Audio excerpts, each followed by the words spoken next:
طبعا كلنا على ما ظبطنا ايدينا في البسبوسة دي، كل ستات البيوت طبعا كذا مرة كانت تفشل مننا، لكن بعد الطريقة ديت وبعد المقادير دي مستحيل ان هي تفشل.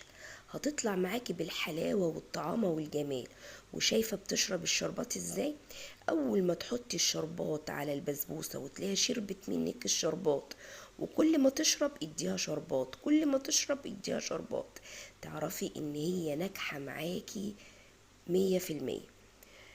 لو انت اول مرة تشوفيني ما تنسيش تصلي على النبي وتعملي لي تدوسي لي اشتراك للقناة، وتدوسي كمان على الكل علشان ان شاء الله يوصلك مني كل جديد، وكومنت حلو منك ولايك جميل عشان الفيديو ده تستفادي منه كتير.